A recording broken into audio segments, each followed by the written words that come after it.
সবাই ভালো আছো তো? আজকে আমি একটা গল্প বলবো, গল্পটা শুনে বলবে কেমন হয়েছে। ভালো থাকবে আর খুশি খুশি থাকবে। হ্যালো বন্ধুরা, তোমরা সবাই কেমন আছো? আজকে আমি একটা গল্প বলবো। গল্পের নাম বেজি ও ব্রাহ্মণের গল্প। উজ্জয়িনী শহরে এক ব্রাহ্মণ বাস করত। তার নাম মাধব। তার বাপের আমলের কয়েক ঘর অবস্থাপন্ন যজমান ছিল শহরে। তাদের বাড়ি ক্রিয়াকর্ম পূজা আর্চা করে মাধবের আয় রোজগার নেহাত মন্দ হতো না। বাপ ঠাকুরদার রেখে যাওয়া কিছু ক্ষেত জমিও পেয়েছিল মাধব। তা থেকে মরশুমে যে ফসল বাড়িতে আসতো তা নেহাত কম নয়।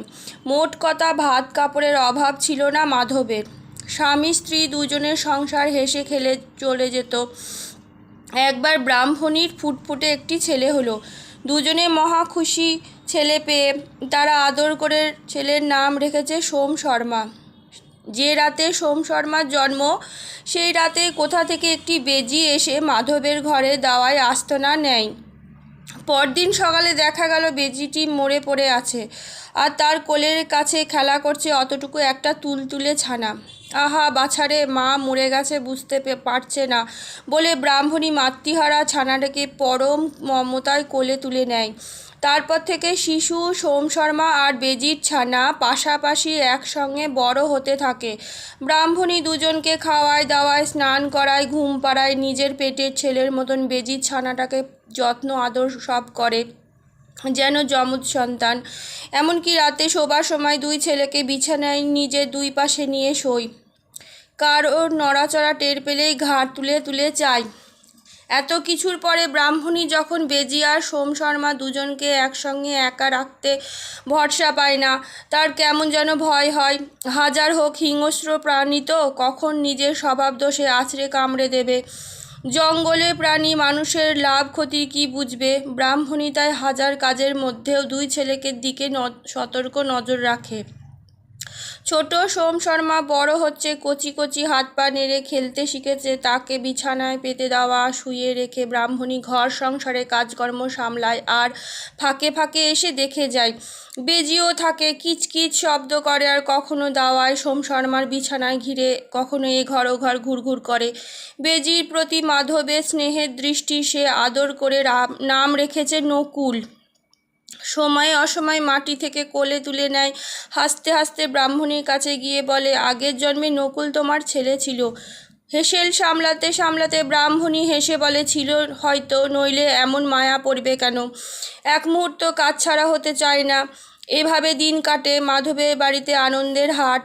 একদিন সকালে মাধব ব্রাহ্মণীকে বলে, হ্যাঁ গো, আমার যে একবার জমিদার বাড়িতে যাওয়ার দরকার, ওদের পার্বণ শ্রাদ্ধের দান হবে। ব্রাহ্মণী স্নান করতে পুকুরে যাবে, তাই বলল, আমি ঢুক করে একটু ডুব দিয়ে আসি, যাবো আর আসবো, আমি ফিরে এলেই যেও। ওরা দুজনে বারান্দায় খেলা করছে, একটু নজর রেখো। ব্রাহ্মণী স্নান করতে গেলে মাধব ভাবতে লাগলো, আমার তাড়াতাড়ি যাওয়া উচিত, নইলে অন্য কেউ এসে জমিদারের দান নিয়ে যাবে। কর্তব্য কাজ যথাসময় করাই উচিত, না হলে তো ফল লাভে বিঘ্ন ঘটে। এই কথা ভেবে মাধব খুব চঞ্চল হয়ে পড়ে। জমিদারের মোটা রকমের দান হাতছাড়া হলে বড় লোকসান।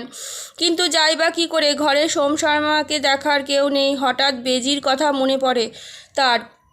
সেভাবে, ওকে তো আমার সন্তানের মতোই পালন করেছি, তবে ওকে রেখে যাওয়া যেতে পারে। সোম শর্মা তো এখন ঘুমোচ্ছে, নকুল বসে বসে পাহারা দেবে। মাধব তড়িঘড়ি উত্তরেটা কাঁধে ফেলে জমিদার বাড়িতে রওনা হয়। মাধব চলে যাবার খানিক পরেই খিড়কির দরজা দিয়ে বাড়িতে ঢুকলো এক কেউটে সাপ।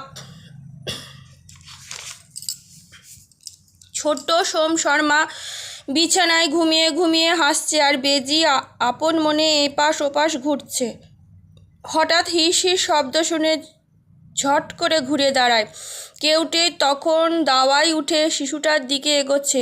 পলকের মধ্যে তীক্ষ্ণ চিৎকার করে ঝাঁপিয়ে পড়ে বেজি। সাপের ঘাড় কামড়ে ধরে, তারপর দাঁত দিয়ে নখ দিয়ে কেটে ছিঁড়ে সাপটাকে টুকরো টুকরো করে ফেলে। ওদিকে মাধব হন হন করে বাড়ির দিকে ফিরে আসছে। জমিদার বাবু সবে শ্রাদ্ধের কাজে বসেছেন। সেই কাজ শেষ হলে তবে দানকর্ম, তাই সে আর সেখানে দেরি করেনি। কেউটেটাকে মেরে বেজি বুক ফুলিয়ে ভাইয়ের চারপাশে ঘুরে বেড়াচ্ছে। মাধব কখন আসবে, বাহাদুরিটা তাকে দেখাবে, এমন যেন তার ভাব। এমন সময় মাধবকে দূর থেকে আসতে দেখে দৌড়ে গিয়ে তার পায়ের ওপরে লুটিয়ে পড়ল বেজি। পড়ে পায়ে মাথা ঘষতে থাকে। মাধব তাকিয়ে দেখে আঁতকে ওঠে। কী সর্বনাশ! বেজির সারা শরীরে রক্তের দাগ, হাতে পায়ে রক্ত, মুখে রক্ত। তবে কি? ওরে রাক্ষস, আমার ছেলেকে মেরেছিস? বলতে বলতে চিৎকার করে কেঁদে ওঠে মাধব। ততক্ষণে বেজিকে চেপে ধরে মাটিতে আছড়ে মেরে ফেলল। তারপর পাগলের মতো বাড়ির দিকে ছুটল। বাড়িতে ঢুকে দেখে বিছানার ওপরে যেমন ছিল ঠিক তেমনই একপাশে কাত হয়ে ঘুমাচ্ছে 4 মাসের শর্মা। আর বিছানার বাইরে খণ্ড খণ্ড হয়ে পড়ে আছে একটা সাপ। মাধব এবার 2 হাতে নিজের গলা খামচে ধরে বুক ফাটা আর্তনাদ করে ওঠে, হা ঈশ্বর, আমি কি করলাম? আমার পাগলের মতো ছুটে বাড়ি থেকে বেরিয়ে আসে মাধব। দেখো, ধুলোর উপরে নিথর পড়ে আছে বেজি। তার নাক দিয়ে মুখ দিয়ে রক্ত গড়িয়ে পড়ছে। তখন পথের ধুলো থেকে 2 হাতে বেজির মৃতদেহটাকে বুকে নেয় মাধব। কাঁদতে কাঁদতে টলতে টলতে বাড়ি ফিরে আসে। সেই সময় স্নান সেরে ব্রাহ্মণীও বাড়িতে ঢুকছে। তাকে দেখে মাটিতে বসে পড়ে। চোখের জলে ভেসে করুণভাবে বলতে থাকে মাধব, ব্রাহ্মণী, আমাদের ছেলেকে নিজের হাতে মেরে ফেলেছি, ওই দেখো। মুহূর্তে পাথর হয়ে যায় ব্রাহ্মণী। পলকে চারিদিকে চেয়ে সমস্ত ব্যাপার বুঝতে পারে। তারপর বুক ফাটা আর্তনাদ করে জ্ঞান হারিয়ে মাটিতে লুটিয়ে পড়ে। আজকের মতন গল্প এইটুকুনি। কেমন লাগলো জানাবে।